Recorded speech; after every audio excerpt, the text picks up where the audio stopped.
कर्मभूभृतां चाकारं विश्वतत्त्वानां वन्दे तद्गुणमूर्ते। आचार्य कुमार स्वामी जी महाराज की जय। आचार्य पूज्यपाद स्वामी जी महाराज की जय। संत शिरोमणि आचार्य गुरु विद्यासागर जी महाराज की जय। आचार्य गुरु समय सागर जी महाराज की जय। आचार्य संघ की जय। संपूर्ण आर्यिका संघ की जय। आचार्य गुरु श्री प्रज्ञा सागर जी महाराज की जय। आर्यिका दिक्पत चिंतन मती माता जी की जय। कल हम लोगों ने देखा था स्निग्ध रुक्षत्वात् बंधा, तो यहाँ तक हमने पढ़ लिया था। अब हम विशेष देखते हैं। वर्ण आदि लक्षण वाला जो क्या कह रहे हैं यहाँ से देखेंगे। स्निग्ध और रुक्ष, इसको अच्छे से समझना सब लोग हैं, ध्यान से। बहुत अच्छा विषय है और बहुत अच्छे से समझ में आ जाएगा तुम लोग, ठीक है। स्निग्ध और रुक्ष गुण वाले दो परमाणुओं का, क्या लिखा प्रज्ञा, पढ़ो 2 लाइन। स्निग्ध और रुक्ष गुण वाले दो परमाणुओं का परस्पर संश्लेष लक्षण बंद होने पर गणुक नाम का स्कंद बनता है। 1 सेकंड में आगे बढ़ा रही हूँ। इसमें एक चार्ट दिया है बहुत अच्छा, 237 पेज पर 38 सूत्र में है। देखती हूँ अगर होगा तो तुम लोग को भी दिखा देती हूँ। मेरी पुस्तक में है और जिन लोग के पास पुस्तक है वो तो देख ही रहे होंगे। इसमें हाँ दिया है, ये वाला अपने काम आएगा। अब इसको पहले पढ़ ले फिर इसको दिखाएंगे, है ना।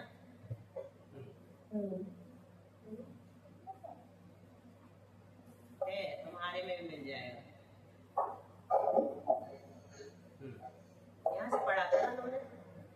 हाँ, ऊपर की लाइन। हाँ, यही वाली। हाँ, स्निग्ध और रुक्ष गुण वाले, है ना। स्निग्ध और रुक्ष गुण अपन को पता चल गए हैं। परमाणु में ये 2 गुण होते हैं, स्निग्ध और रुक्ष। पुद्गल के कुल कितने गुण हैं? हल्का भारी, रूखा चिकना, कड़ा नरम, ठंडा गरम। पर ये तो उसके है ना, वो पर्सन नहीं, हल्का भारी रूखा चिकना उन्हीं में से। हल्का भारी रूखा चिकना, तो ये स्निग्ध और रुक्ष जो है ना, रूखा चिकना है ना। तो हल्का भारी और कड़ा नरम नहीं होते परमाणु में। कौन कौन से होते हैं? और हल्का भारी होता है। शीत उष्ण में से एक और स्निग्ध रुक्ष में से एक, ऐसा होगा।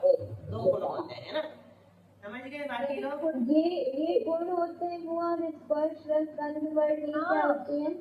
ये भी गुण है, ये पुद्गल का लक्षण है। स्पर्श रस गंध और वर्ण से पुद्गल को पहचाना जाता है। गुण भी वही है, जैसे ज्ञान और दर्शन आत्मा के गुण है और वही लक्षण भी बन जाते हैं। उपयोग लक्षणम, तो ऐसे गुण है ये असाधारण गुण, जिनके माध्यम से हम पुद्गल को पहचानते हैं। तो जैसे स्पर्श गुण है, स्पर्श गुण के ये 8 भेद हुए। हल्का भारी रूखा चिकना कड़ा नरम ठंडा गरम। तो इन 8 स्पर्श में से पुद्गल में कौन से स्पर्श होते हैं अभी ये बस ले गए। बाकी उसमें रस भी है, गंध भी है, वर्ण भी है ना, सभी है। 5 गुण होते हैं ना दीदी, एक पुद्गल के 5 गुण होते हैं। बताओ कौन कौन से 5 गुण पुद्गल परमाणु? ये वाले हल्का भारी में से शीतोष्ण में से एक हो गया, और ये बाकी 3, एक रस, एक वर्ण, ऐसा। बहुत अच्छा, समझ गए सब लोग? सबको समझ ले, सब स्पर्श रस गंध वर्ण, ठीक है।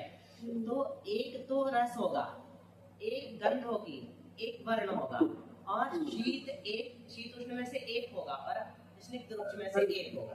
तो एक समय 5 होंगे, ठीक है। चलो, स्निग्ध और रुक्ष गुण वाले 2 परमाणुओं का परस्पर संश्लेष लक्षण बंद होने पर वैणुक नाम का स्कंद बनता है। ये जो स्कंद बनाना, ये 2 परमाणुओं से बना, ठीक है। अब कैसे आगे इसी को देखना है। स्निग्ध और रुक्ष गुण वाले, इसी प्रकार संख्यात, असंख्यात और अनंत प्रदेश वाले स्कंद होते हैं। स्निग्ध गुण के 1, 2, 3, 4 संख्यात, असंख्यात और अनंत भेद है। इसी प्रकार रुक्ष गुण के भी 1, 2, 3, 4 संख्यात, असंख्यात और अनंत भेद है। ये सब अपन ने एक बार पढ़ लिया था, और जहाँ समझाने होगा वहाँ, समझाने योग्य होगा वहाँ रुकते हैं। इन गुण वाले परमाणु होते हैं, ठीक है। इन गुण वाले, जिस प्रकार, अब देखो बहुत अच्छा उदाहरण निकल आया था। जल, बकरी, गाय, भैंस और ऊंट का दूध और घी। पानी में कितनी चिकनाई है? चिकनाई मतलब यहाँ पर अपनी भाषा में समझो फैट, है ना। और बकरी के दूध में कितना फैट है? उससे ज्यादा। और गाय के दूध में बकरी के दूध से ज्यादा, और भैंस के दूध में और ज्यादा, ऊँट के दूध में और ज्यादा, और घी में और ज्यादा। ठीक है, तो उत्तरोत्तर अधिक रूप से स्नेह गुण होता है। ये देखो स्नेह गुण आ गया ना, तो स्नेह गुण से यहाँ पर अपन क्या ले रहे हैं, चिकनाई ले रहे हैं। ठीक है, फैट ले रहे हैं, शक्ति ले रहे हैं, उसकी शक्ति फिर लेंगे। तो स्नेह गुण आप समझ में आ गया सबको? चिकनाई, उसको और उसको कहते हैं, वो जो बढ़ती है ना वो डिग्री में बढ़ता है, उससे अधिक डिग्री शक्ति की डिग्री किसमें है, बकरी के दूध में है। पानी से कुछ चिपकता है क्या? नहीं। अगर रेत और सीमेंट में पानी डालेंगे तो क्या होगा? पानी तो नहीं चिपकेगा, लेकिन पानी निमित्त बना तो रेत और सीमेंट चिपक गई। ठीक है, पानी नहीं चिपकाता कुछ को। उसी प्रकार अब उल्टा ले लो, ये अपन ने देखा था, पांचु यानी रेत, धूल ले लो, कणिका यानी रेत, और शर्करा कोई भी उससे बड़ा क्रिस्टल, स्कंद आदि में उत्तरोत्तर न्यून रूप से रुक्ष गुण रहता। सबसे कम रुक्षता किसमें रहेगी? धूल के कण में, फिर उससे ज्यादा रेत के कण में या बजरी में। इसको अगर रेत का कण मानेंगे, रेत का कण भी इसका अर्थ निकलता है। इसका कणिका यानी बजरी, जो चालते हैं ना रेत, घर बनता है तब, तो कणिका कहलाती बजरी। और शर्करा आदि से उससे आगे आगे वाले ले लेना। तो इनमें रुक्ष गुण रहते हैं, क्रमशः कम कम न्यून रूप से रुक्ष गुण रहता है। उसी प्रकार परमाणुओं में भी न्यूनाधिक रूप से स्निग्ध और रुक्ष गुण का अनुमान होता है। परमाणुओं में भी न्यूनाधिक रूप से, किसी में कम रहता है स्निग्धता और किसी में ज्यादा। ये अपने को बहुत जरूरत पड़ेगी अगले सूत्र में। परमाणुओं में भी न्यूनाधिक रूप से स्निग्ध और रुक्ष गुण का अनुमान होता है। क्या कहना चाह रहे प्रज्ञा, यहाँ पर कुछ बता सकती हो? जैसे अपन ने ऐसा बोलना चाह रहे हैं कि परमाणुओं में भी कभी न्यून और कभी अधिक रूप से स्निग्धता और रुक्षता का गुण रहता है। मतलब मिलेगा। कुछ परमाणु ऐसे होते हैं जिनमें स्निग्धता कम होती है, तो वो क्या कहलाएंगे? जघन्य गुण वाले का। गुण यानी क्या लेना? शक्ति। हाँ, जैसे अपने एग्जाम्पल में देखें तो जल में न्यून स्निग्धता रहेगी, बकरी के उसमें ज्यादा, ऐसे घी तक पहुँचेंगे तो और अधिक हो जाएगी। फिर रुक्षता में देखें तो पांच मिट्टी में कम रहेगी, कणिका में उससे ज्यादा, शर्करा में और ज्यादा। तो ऐसे न्यूनाधिक बता रहे हैं। बहुत अच्छा, ठीक है। यहाँ जघन्य शब्द का अर्थ क्या है? निकृष्ट है। निकृष्ट है ना, मतलब कम, सबसे कम। और गुण शब्द का अर्थ क्या है? भाग, मतलब शक्ति अंश। भाग यानी अंश, है ना, शक्ति अंश कह रहे हैं ना अपन। गुण को क्या कहते हैं? शक्ति अंश कहते हैं। ठीक है, तो यहाँ पर सिर्फ शक्ति की बात हो रही है, चिपकने और चिपकाने की शक्ति। ठीक है, इसमें है परमाणुओं में है। तो परमाणु चिपकने की शक्ति के कारण और चिपकाने की शक्ति के कारण स्कंद बन जाते हैं। ठीक है, लेकिन उनमें से कुछ परमाणु ऐसे हैं जो बंध को प्राप्त नहीं होंगे। वो यहाँ पर बताया है, जघन्य गुण वाले पद उद्गलों का बंध नहीं होता। न जघन्य गुणा नाम, क्या है? न जघन्य गुणा नाम। तो जघन्य गुण वाले उद्गलों का बंध नहीं होता। यहाँ बता दिया जघन्य शब्द का अर्थ क्या लेना? निकृष्ट यानी कम, सबसे कम। निकृष्ट से क्या लेना? नीच वाला नहीं लेना। अपन कहते हैं ना बहुत निकृष्ट है जी व्यक्ति, वैसा नहीं लेना, है ना। यहाँ पर क्या लेना? निकृष्ट यानी उत्कृष्ट का जस्ट अपोजिट, है ना। उत्कृष्ट, हाँ, उत्कृष्ट का जस्ट अपोजिट। उत्कृष्ट 100 है तो निकृष्ट 1 है, बस ऐसा जघन्य लेना। ठीक है, निकृष्ट का अर्थ जघन्य लेना। तो यहाँ जघन्य शब्द का अर्थ निकृष्ट है, मतलब पर्यायवाची हो गया ना, ये शब्द ही का अर्थ है निकृष्ट। डाउट तो नहीं किसी को? और गुण शब्द का अर्थ क्या होता है? भाग।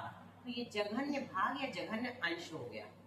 जघन्य गुण वाले, जघन्य गुण यानी जघन्य भाग, जघन्य अंश, जघन्य गुण, कुछ भी कहो। जिनमें जघन्य गुण होता है, ये देखो अर्थात में बता दिया, अर्थात जिनका शक्त्यंश निकृष्ट होता है, मतलब जघन्य होता है, सबसे कम होता है, वे जघन्य गुण वाले परमाणु कहलाते हैं। ठीक है, जघन्य गुण वाले कहलाते हैं। हो गई 2 लाइन। किसी को डाउट होगा उनके लिए फिर से बता देंगे। संजय भी अरीना, उन जघन्य, हाँ मुझे सुनाई नहीं पड़ा, लेकिन अब मैं आगे बढ़ जाती हूँ। उन जघन्य गुण वालों का बंध नहीं होता। चलो फिर से बता दो रीना, क्या बोला तुमने? नहीं आया? हाँ, तो यहाँ पर सिर्फ इतना लेना कि जिनमें जघन्य शक्ति होती है, बस पूरे 2 लाइन का ही अर्थ है। जिन परमाणुओं में हीन शक्ति होती, सबसे कम शक्ति होती, उनका बंध नहीं होता, उन जघन्य गुण वालों का बंध नहीं होता। अब आगे और समझ में आएगा। एक स्निग्ध शक्त्यंश वाले का, एक स्निग्ध शक्त्यंश वाले के साथ या 2 से लेकर संख्यात असंख्यात और अनंत शक्त्यंश वालों के साथ बंध नहीं हो सकेगा। क्यों नहीं हो रहा बताओ? कल समझा था अपन ने। एक स्निग्ध के साथ नहीं, स्निग्ध स्निग्ध के साथ तो होता है। इसमें एक शक्त्यंश Very good. जघन्य है ना, Very इसलिए good. नहीं होता। एक शब्द तो पकड़ना मनीषा यहाँ, है ना? स्निग्ध स्निग्ध का तो अपन कराएंगे, रुच रुच का भी कराएंगे, लेकिन एक का नहीं। अभी जघन्य गुण वाले की बात चल रही है, एक का नहीं होगा। एक स्निग्ध शक्त्यंश लेना, यहाँ शक्त्यंश एक शक्त्यंश वाले का नहीं होगा, है ना? एक स्निग्ध शक्त्यंश वाले का एक स्निग्ध शक्त्यंश वाले के साथ या 2 से लेकर कितने वाले के भी साथ नहीं होगा। अपन ने निषेध कर दिया था ना कल, 1 का 2 के साथ नहीं होगा, 1 का 3 के साथ नहीं, किसी के भी साथ नहीं होगा। उसी प्रकार एक स्निग्ध शक्त्यंश वाले का एक रुक्ष शक्त्यंश वाले के साथ भी नहीं होगा, या 2 से लेकर संख्यात असंख्यात अनंत शक्त्यंश वालों के साथ भी नहीं होगा। तो यहाँ एक को लेकर के कहा, मतलब जघन्य जघन्य शक्त्यंश वाले का बंध का निषेध इस सूत्र में कुल मिलाकर के किया है। जघन्य शक्त्यंश, है ना, समझ गए? जिन परमाणुओं में जघन्य शक्ति होती है, सबसे कम शक्ति होती है, वो परिणाम उनका बंध नहीं होता। बस उसी प्रकार एक रुक्ष का भी लगा लेना चाहिए। इन जघन्य स्निग्ध और रुक्ष शक्त्यंश वालों के सिवा अन्य, देखो अगर तुम लोग को कम कम भी समझ में आ रहा हो ना, बिल्कुल भी चिंता इसलिए मत करना कि ये बहुत बड़े बड़े विद्वानों को भी कम कम समझ में आता है। ये है ही बहुत कठिन। ठीक है, सुन लो और फिर बाद में जब जब भी सुनने मिले तब भी सुनते रहना। फिर भी अपन बहुत धीरे से और अच्छे से समझ रहे हैं। इन जघन्य स्निग्ध और रुक्ष शक्त्यंश वालों के सिवा, अब इनको छोड़ो, अन्य जो स्निग्ध और रुक्ष पुद्गल हैं, उनका परस्पर बंध सामान्य रीति से प्राप्त हुआ। मतलब जो जघन्य गुण वाले नहीं है उनका हो जाएगा। ये निकल गया, अपने आप सूत्र से निकल गया। इसको क्या कहते हैं? पारिशेष्य न्याय। बताया था ना, जैसे मैं चाय नहीं पीती, मतलब दूध पीती होगी, पारिशेष्य न्याय से निकल जाता है।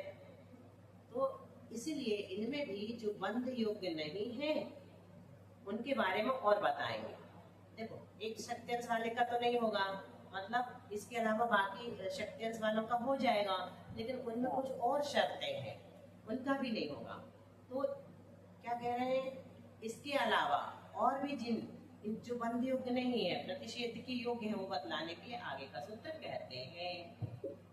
गुण हाँ, सूत्र बोलो। गुण साम्य, बोलो मनीषा। गुण साम्य सदृशानाम, गुण साम्य सदृशानाम, गुण साम्य सदृशानाम, गुण साम्य सदृशानाम, गुण साम्य सदृशानाम, गुण साम्य सदृशानाम, गुणों की समानता, गुण साम्य यानी गुणों की समानता होने पर सदृशा नाम यानी तुल्य जाति वालों का बंध नहीं होता। अब इसको समझेंगे। गुणों की समानता भी है, चलो, है ना, तो भी तुल्य जाति वालों का बंध नहीं होगा। किस तरह की समानता? तुल्य जाति वालों का ज्ञान कराने के लिए। अब यहाँ पर क्या बता रहे हैं?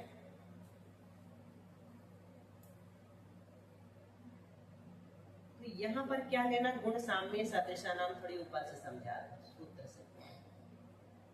गुण साम्य सदृशा नाम, तो इस सूत्र में नहीं होता, सब ना शब्द नहीं आया है, गुण साम्य सदृशा नाम बस आया है। तो ना की अनुवृत्ति अपन करेंगे। ठीक है, अनुवृत्ति कहाँ से करेंगे? ना की ना जघन्य गुणा नाम से। ठीक है, और ये बात नीचे आ जाएगा। और बंध शब्द भी नहीं आया, बंध नहीं होता, ये भी नहीं आया, तो इसको कहाँ से लेंगे? इसकी अनुवृत्ति कहाँ से करेंगे? स्निग्ध रुक्षत्वात् बंधः। तो 2 सूत्रों से हमने 2 शब्द लिए, तो क्या बन गया फिर हमारा? गुण साम्य सदृशानाम बंधना या न बंधः, ऐसे सूत्र बना लिया। तो सदृश शब्द का ग्रहण, सदृश शब्द का ग्रहण किस लिए किया है? समान जाति का ग्रहण करने के लिए किया है। समान जाति, जैसे 2 का 2 के साथ बंध प्राप्त नहीं होता, अभी कैंसिल हो गया। कल अपन लगा रहे थे ना, ये कैंसिल, कौन से सूत्र ने कैंसिल कर दिया? इस सूत्र ने। क्योंकि वो समान जाति वाला है। ये भी 2 है, वो भी 2 है, उसका बंध नहीं होगा। 3 का 3 के साथ होगा कि नहीं? नहीं होगा। क्यों नहीं होगा? क्योंकि इस सूत्र ने निषेध कर दिया। क्योंकि उसमें गैप 1 का है ना, कल्पिता अपने नहीं, 1 2 और का 2 में गैप 1 से ज्यादा होना चाहिए ना, 1 से अधिक का 2 और गैप 2 में होने तो से गैप बंद ही नहीं होगा। है, 2 और 2 में तो हाँ। गैप ही नहीं है, 3 और 3 में भी नहीं है। 1 का हाँ। गैप होगा तो भी नहीं होगा, इनमें तो है ही हाँ। नहीं, तो कैसे हो सकता? बहुत अच्छा। 1 से अधिक गैप आएगा तो ही होगा। हाँ, 1 से अधिक होगा तभी होगा, तो इसमें तो गैप ही नहीं है, तो इनका और कैसे हो हाँ। सकता है? इनके लिए सूत्र ही बना दिए, समान जाति है इसलिए इनका नहीं होगा। तो यदि ऐसा है, तुल्य शक्त्यंशों का ज्ञान कराने के लिए गुण साम्य पद का ग्रहण किया है। तुल्य शक्त्यंश वालों का नहीं होगा, इसलिए यहाँ पर क्या रखा सूत्र में? गुण साम्य सदृशा नाम शब्द में गुण साम्य आया। तात्पर्य यह है कि 2 स्निग्ध शक्त्यंश वालों का 2 रुक्ष शक्त्यंश वालों के साथ, 3 स्निग्ध शक्त्यंश वालों का 3 रुक्ष शक्त्यंश वालों के साथ, 2 स्निग्ध शक्त्यंश वालों का 2 स्निग्ध शक्त्यंश वालों के साथ, 2 रुक्ष शक्त्यंश वालों का 2 रुक्ष शक्त्यंश वालों के साथ बंध नहीं होता। समान समान है ना सब। स्निग्ध रुक्ष के आधार पर 4 बना दिए। कौन कौन से बनाए? बोल तो करके एक बार सबके लिए। क्या 4 हुआ? 4 बन गए ना, 2 स्निग्ध का 2 स्निग्ध। हाँ, 2 स्निग्ध 2 रुक्ष, 3 स्निग्ध 3 रुक्ष, 4 स्निग्ध 4 रुक्ष, नहीं 2 3 2 स्निग्ध, हाँ फिर उल्टा कर दिया है। 2 स्निग्ध शक्त्यंश वालों का 2 स्निग्ध के साथ, मतलब ऐसे बनाया बुआ। 2 स्निग्ध का 2 रुक्ष के साथ, 3 स्निग्ध का 3 रुक्ष के साथ, फिर 2 स्निग्ध का 2 स्निग्धों के साथ और 2 रुक्ष का 2 रुक्ष के साथ। बंद नहीं होगा। ठीक है। आ गया सविता, सरोज भाभी, संजय भैया, रीना, चंदन जी। एक बार और बोलना है। 2 गुण वाले स्निग्ध का और 2 रुक्ष वालों का बंध नहीं होगा। ठीक है। ऐसे 3 वाले का भी नहीं होगा। ठीक है, अभी 2 ही का उदाहरण दिया। इसी प्रकार अन्यत्र भी जानना चाहिए। अब फिर शंका, यदि ऐसा है तो सूत्र में सदृश पद किस लिए ग्रहण किया है? समाधान, शक्त्यंशों की असमानता रहने पर। किस लिए ग्रहण किया? यदि ऐसा है तो सदृश का ग्रहण किस लिए किया? गुणों में विषमता होने पर भी सदृश होंगे तो बंध की जानकारी यहाँ पर होती है, ऐसा बताने के लिए। क्या कह रहे हैं? शक्त्यंशों की असमानता के रहते हुए भी, है ना, विषमता रहते हुए भी बंध होता है। इसका ज्ञान कराने के लिए सूत्र में सदृश पद दिया है। अब बताते हैं इसको। अगला सूत्र बोलो, पहले ये पढ़ लो। थानी का प्रज्ञा 595। इस पूर्वोक्त कथन से समान जातीय या असमान जातीय विषम शक्त्यंश वालों का अनियम से बंध प्राप्त हुआ। अतः इष्ट अर्थ का ज्ञान कराने के लिए आगे का सूत्र कहते हैं। बोलो सूत्र द्वैधिकारी क्या है? द्वैधिकारी गुणानाम 2। बोलो फटाफट सब लोग एक एक करके। द्वैधिकारी गुणानाम 2। द्वैधिकारी गुणानाम 2।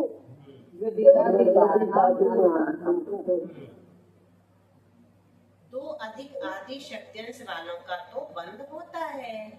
जिसमें 2 शक्त्यंश अधिक हो उसे द्वैधिक कहते हैं। वह द्वैधिक कौन हुआ? 4 शक्त्यंश वाला। सूत्र में आदि शब्द प्रकारवाची है। वह प्रकार रूप अर्थ क्या है? द्वैधिकपना। इससे 5 शक्त्यंश आदि का ज्ञान नहीं होता। तथा इससे यह भी तात्पर्य निकल आता है कि समान जाति या असमान जाति 2 अधिक आदि शक्त्यंश वालों का बंध होता है, दूसरों का नहीं।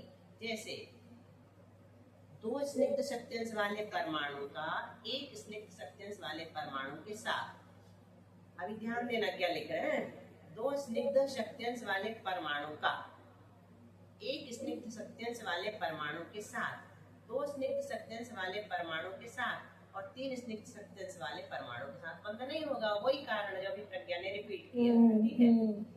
हाँ, 4 स्निग्ध शक्त्यंश वाले परमाणु के साथ अवश्य बंध होता है। इसका 2 वाले का। अब यहाँ देखो किसका बता रहे हैं, अपन चार्ट भी खोलते हैं। हाँ, 2 स्निग्ध वाले का।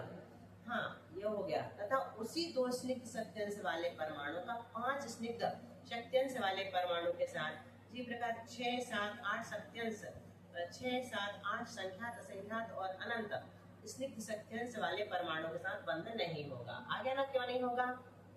क्योंकि द्वयाधिक आदि चाहिए अपने। हाँ, द्वयाधिक आदि दो अधिक ही होना चाहिए। दो अधिक ही होना चाहिए, ये नियम हो रहा है।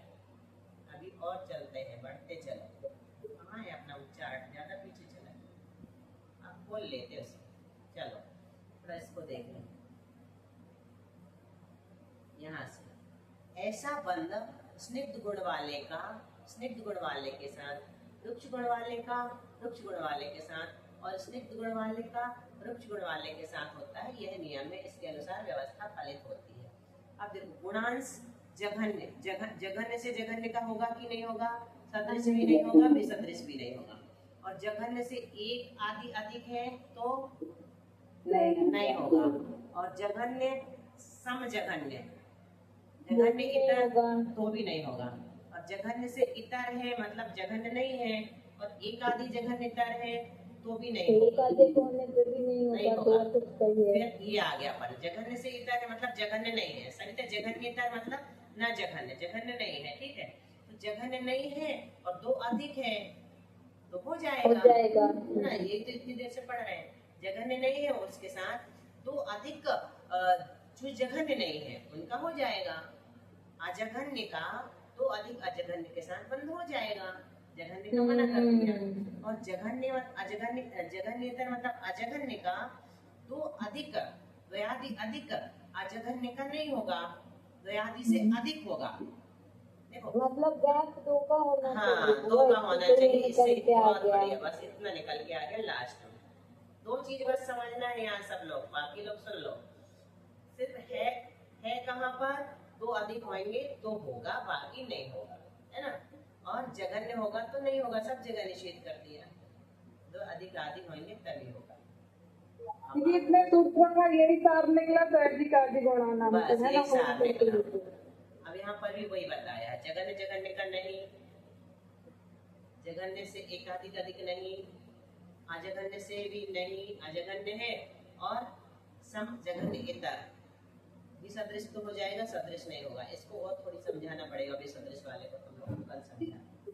भाषा लिखने की क्या आवश्यकता थी शास्त्री को? अगले जन्मों में जब तुम आचार्य बनोगी ना, जब मोक्ष प्राप्ति के पहले, तब तुम भी ऐसे लिखा करोगी।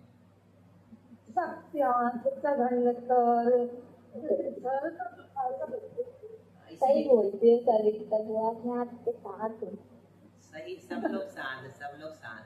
मतलब वो एक बात बताए, सर्वार्थ सिद्धि तुम लोग किसी से बोलोगे ना हम पढ़ रहे हैं तो चकित रह जाएंगे। तुम लोग सर्वार्थ सिद्धि पढ़ रहे हो, कुछ समझ में आ रहा है? आ जाता है समझ में, ऐसा पूछेंगे वो। दीदी सबसे ज्यादा तो प्रज्ञा में प्रभावशाली होना चाहिए। हम लोग इतनी उम्र में पढ़े, इतनी अच्छी इतनी कम उम्र में पढ़ रहे, इससे समझ में। और उसके वो निमित्त भी बनी। देखो उससे मैंने कहा था कि कठिन है, तो बोली बुआ कठिन ही पढ़ना है, सरल तो कोई पढ़ा देता ना। इतना कठिन ग्रंथ पढ़ रहे। हाँ, अपन ने यहाँ थोड़ा सा कहा भी है। अरे पर सब लोग बोलो बुआ तो कितना सरल पढ़ाती है। बस हिंदी वो कठिन है बुआ, अगर अकेले पढ़ते तो पता ही नहीं चलता कि स्निग्ध क्या होता है, शक्त्यांश क्या होता है, जघन्यतर क्या होता है। आप उसको एकदम ABCD बना देती हो सरल। समझ में आ जाए ऐसी कोशिश करते हैं, फिर भी इतने ही रखे हैं ना। ये कहा भी है, सब पढ़ दो लाइफ में ना तो हमने एक ही दोपहर में लेके बैठे थे, तो एक पेज पढ़ा तो कुछ समझ नहीं आया तो वापस रख के आ गए थे। पढ़ा रहे बहुत बढ़िया। यहाँ से पढ़ दो प्रज्ञा, श्लोक का अर्थ है और फिर अपन कहा भी है स्निग्ध का दो अधिक शक्त्यांश वाले स्निग्ध के साथ बंद होता है, रुक्ष का दो अधिक शक्त्यांश वाले रुक्ष के साथ बंद होता है, तथा स्निग्ध का रुक्ष के साथ इसी नियम से बंद होता है। किंतु जघन्य शक्त्यांश वाले का बंध सर्वथा वर्जनीय है। सूत्र में तू पर विशेषण परक है, जिससे बंध के प्रतिषेध का निवारण और बंध का विधान होता है। शब्द इसमें आया है। बंधेदी का पारिणामी का उच्च का अपन ने पढ़ लिया पहले से, क्योंकि अपने को समझना। ये वाली गाथा है, निद्धस्य निद्धेन दुराधीयेन, दुःखस्य लुखेन दुराधीयेन, निद्धस्य लुखेन हवेयि बंधो, जहन्नवज वज्जो विषमे समेवा। अभी जो तुमने अर्थ किया ना, उस गाथा का अर्थ है स्निग्ध का दो अधिक शक्तियांश वाले स्निग्ध के साथ। इतना अच्छा शब्द दिया। निधस्य, निधस्य मतलब स्निग्धस्य, निध्येन मतलब स्निग्ध के साथ, दुराधीन दो अधिक। लुक्खस्य शब्द किसके लिए है? रुक्ष के लिए। लुक्खस्य लुक्खेन मतलब रुक्ष का रुक्ष के साथ, दो अधिक हो, दो आदि अधिक हो तो। निधस्य लुक्खेन हवै बंधो, स्निग्ध और रुक्ष का भी हवै बंधो। जहन्न वज्जो, जहन्न को बस छोड़ देना। इसमें समेवा, सम हो अथवा विषम हो, दोनों को छोड़ देना। बहुत अच्छे संज्ञा दे दी आपने। बहुत अच्छी गाथा भी लगी। चलो अब कल अपन वो वाला सूत्र उसका अर्थ छोड़ दिया हमने, है ना? वो वंदे दिकौ पारिणामिकौ च नहीं आया 37, कल पढ़ेंगे, कल आएगा वो। ये तो अच्छा अच्छा। छठा अध्याय आ रहा, तब तो तुम सबको म्यूजिक के साथ पढ़ोगी, नाचोगी, गाओगी। छठवां सातवां दो अब पूरे 10 तक अच्छे हैं। विषय सौख्य विरेचना है, पीते सुशीघ्र मिटती चिर वेदना है। भाई जरा मरण रोग निवारती है, संजीवनी सुख करी जिन भारती है। द्वादशांग जमानी माता की जय।